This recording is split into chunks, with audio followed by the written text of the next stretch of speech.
Bueno, tiro al blanco de nuevo con ustedes en el inicio de este año. Un abrazo, muchas felicidades, deseo de lo mejor, compromiso con los cambios, con las luchas populares, con los anhelos del pueblo dominicano. Entra un año a escala mundial caliente, tenso, duro, con señales muy fuertes de tragedia. Y el desencadenante al inicio de año es la determinación de la administración Trump, del presidente Trump, de todo su equipo de gobierno, de todo el poder permanente de los Estados Unidos, de asesinar al líder político religioso, hay que decirlo, porque eso tiene un determinado significado, de toda la resistencia islámica contra las agresiones del imperialismo norteamericano, estadounidense y occidental. Hombre que se ha articulado a todas las fuerzas políticos militares religiosas, islámicas, de ese gran mundo musulmán, países árabes, Irán. No es solo un líder iraní, es mucho más que eso. Y eso explica la reacción de indignación colosal que ha provocado ese hecho. Esto, la primera expresión que escucho, tanto por medios como directamente de personas, esto confirma, dicen, que Trump es un loco. Yo quiero decirle que limitarlo a lo que son evidentes manifestaciones de desequilibrio mental, de lo que se llama locura. El tema va mucho más allá. Limitarlo a eso es un análisis superficial de sus palabras, su conducta, sus acciones, su ejercicio de poder. Trump es al mismo tiempo, con esa personalidad díscola, es al mismo tiempo un componente importante, destacado en tanto ocupa la presidencia de los Estados Unidos y fue catapultado a ella por fuerzas sociales, económicas, militares, muy concretas y específicas. Es un componente relevante de un engendro, de un imperio en decadencia, de un capitalismo altamente ganterizado, que es capaz de hacer ese tipo de acto criminal a miles y miles de kilómetros de su territorio, empleando toda la aplicación de la tecnología informática, microelectrónica, robótica, al ejercicio de la guerra. Es parte de una guerra global que no declaró él, que la declaró incluso Bush hijo.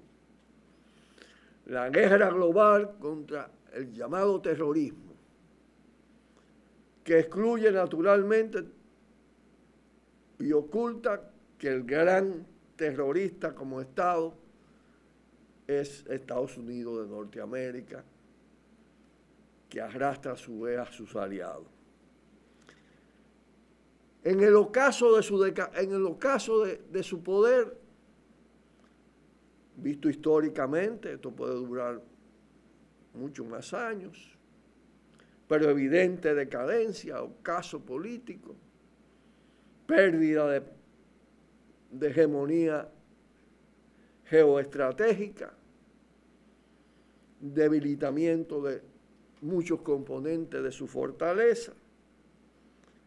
Hay una serie de factores que determinan esta situación. Por un lado, el poder y la prepotencia militar acumulada durante su existencia. Ahora, repito, con mucho más capacidad destructiva a partir de los adelantos de la cuarta y quinta ola tecnológica al accionar militar. Militarización en grande. La guerra como negocio. No importa que se pierdan las batallas y la guerra misma, se gana dinero haciendo la guerra. Y eso para los grandes monopolios articulados a ese complejo militar, industrial, financiero de los Estados Unidos, es una práctica incontenible, parte del ejercicio de su poder. Una acumulación de el criterio, la concepción de la superioridad blanca, con toda la impronta racista, xenófoba, colonizadora, incorpora a todas las prácticas colonialistas un profundo desprecio a los pueblos de otras culturas, de otras etnias, de otras civilizaciones. Una acumulación de fundamentalismo judeocristiano, de la llamada civilización occidental cristiana, de desprecio, incluso odio hacia otras religiones. Una acumulación de opulencia en el marco de una sociedad derrochadora, vanidosa, consumista, que ha colocado en condiciones de precariedad y de carencia en perspectiva para mantener ese modelo consumista, importantes recursos del patrimonio natural de la humanidad. Entonces, la voracidad de sus consorcios, de sus monopolios, de sus oligopolios, respecto a la riqueza de la madre tierra, a los minerales estratégicos, al agua, a la biodiversidad, a las fuentes energéticas, se ha tornado cada vez más brutal. En tanto, no es sostenible el modelo consumista de la evolución del capitalismo por mucho tiempo sin una práctica de reconquista, porque lo que tienen controlado en su territorio y fuera de su territorio no le basta. Tienen que salir fuera de esas fronteras, que son mucho más extensas que la frontera de Estados Unidos. Hablo del control sobre áreas del planeta que todavía conservan, pero necesitan más. Entonces está la práctica de reconquista en la que se combina poder militar junto con poder mediático, capacidad de confundir, de engañar, hasta un límite, porque todo eso se va derrumbando de alguna manera. Miren cómo se mezclan los fundamentalismos. En fin de cuentas, es la defensa de la opulencia de una minoría de la humanidad frente al resto de la humanidad. No importa que destruyamos el resto, si nosotros mantenemos y multiplicamos nuestros niveles de opulencia. Así es la lógica del poder, de los grandes magnates, de los pensadores, de los políticos del imperio y especialmente de esa franja ultraderechista. Es un engendro neofascista, en consecuencia racista, colonialista en extremo, guerrerista, violento y altamente destructivo. Vamos a ver entonces las consecuencias que pueda tener el asesinato de ese líder, jefe de importantes corrientes, en tanto articulador de la resistencia islámica. Pausamos y volvemos. Cuidado, cuidado, tiro al blanco. Sabor a casa y a mis recuerdos, a tradiciones y colores de mi pueblo, el mismo aroma de todo el tiempo, el sabor que inspira y a mí me enamora. El sabor de mi pueblo ese que siempre llevo dentro junto a todos mis recuerdos, porque la buena amistad sabe a café. El aroma que inspira, el sabor de todo un pueblo que despierta con aroma, que inspira y enamora. El sabor de todo un pueblo que despierta con aroma, que inspira y enamora como el mejor café. Café Santo Domingo, sabor que empieza en el aroma. Tu café de siempre. Cuidado, cuidado. Tiro al blanco.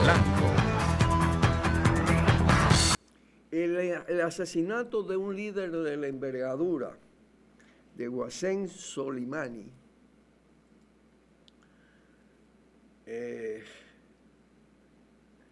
tiene consecuencias muy fuertes, muy intensas, no solo en la escala de su región, de su país, de Irán. Fue asesinado en Irak, utilizando la más alta tecnología de drones. Había jugado un papel estelar en todo lo de Siria, deteniendo la política de agresión de los Estados Unidos. Y en tanto también Irán ha logrado combinar la condición de un estado teológico, religioso, muy compacto, de uno de los fundamentalismos, el fundamentalismo chiita,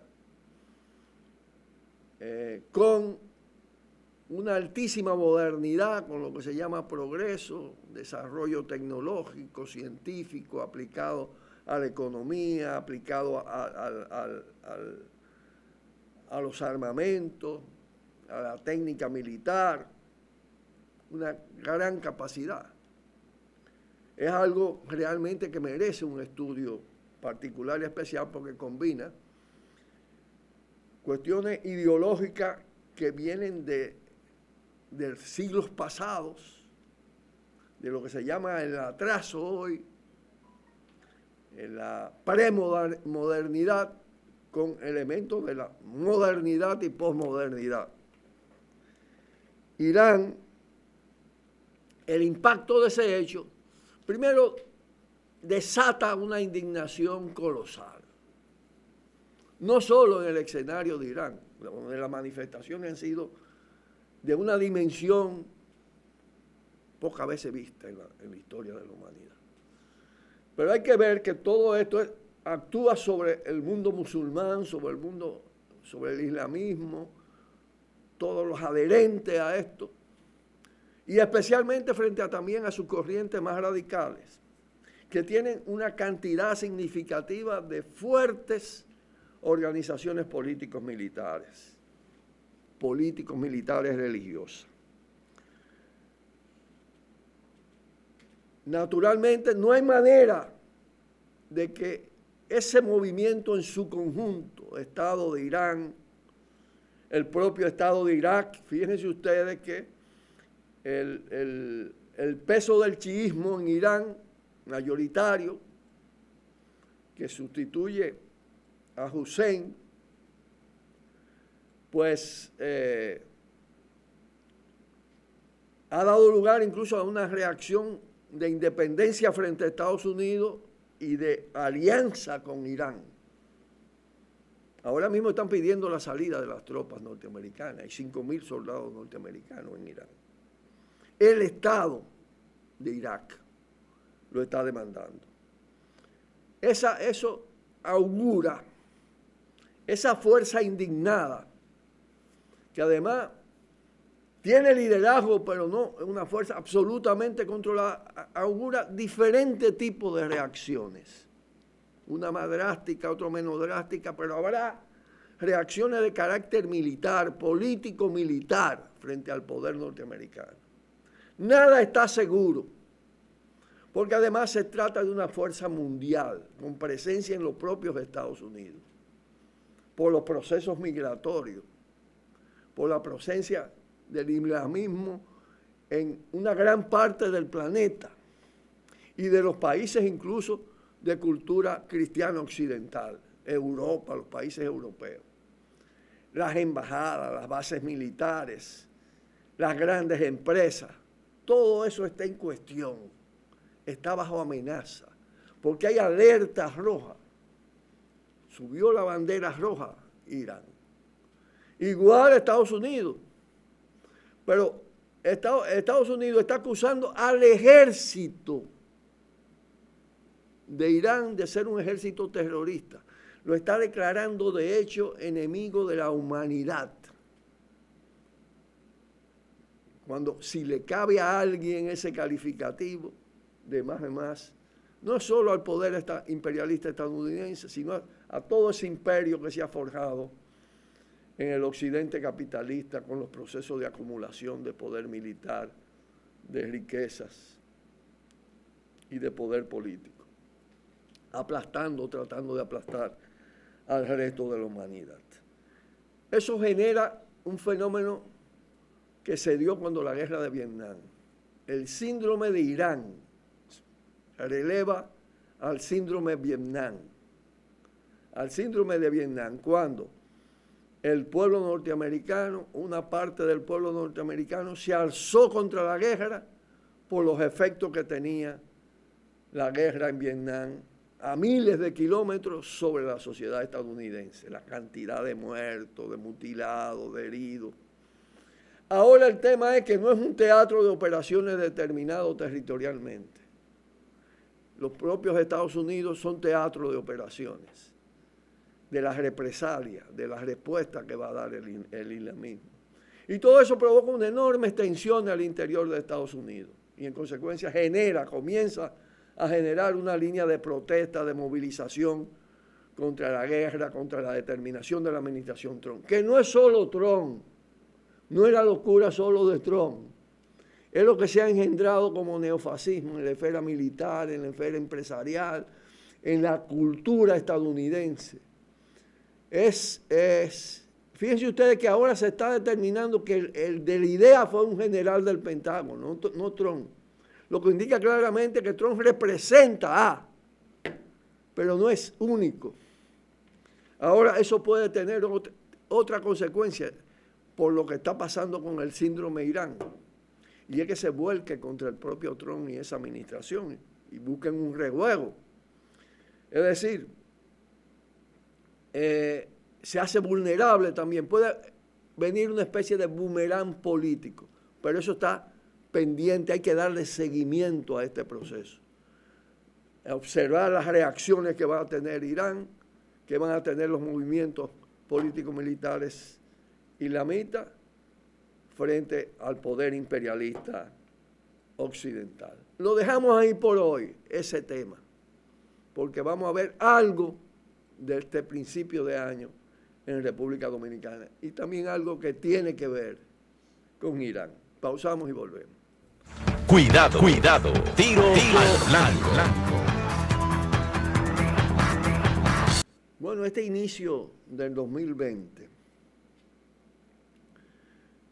presenta algunas señales altamente negativas para el ejercicio del poder en la República Dominicana, que se vuelca también sobre la sociedad.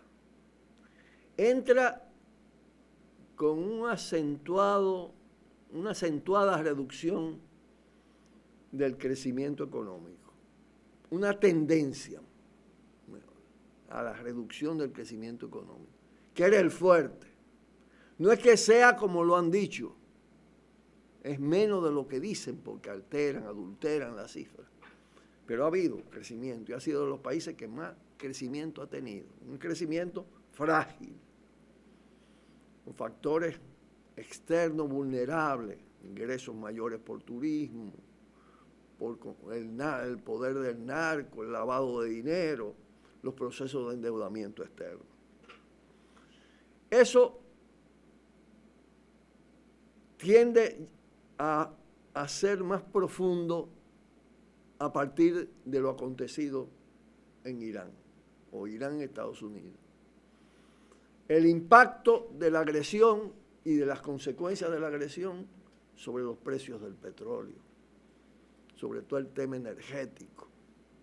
Eso mete en una dificultad a la economía en una fase de alto endeudamiento externo, cada vez más inmanejable, de alto déficit fiscal y de depresión sensible de la economía de los países del llamado primer mundo, especialmente de Estados Unidos y de Europa, con consecuencias sobre el país.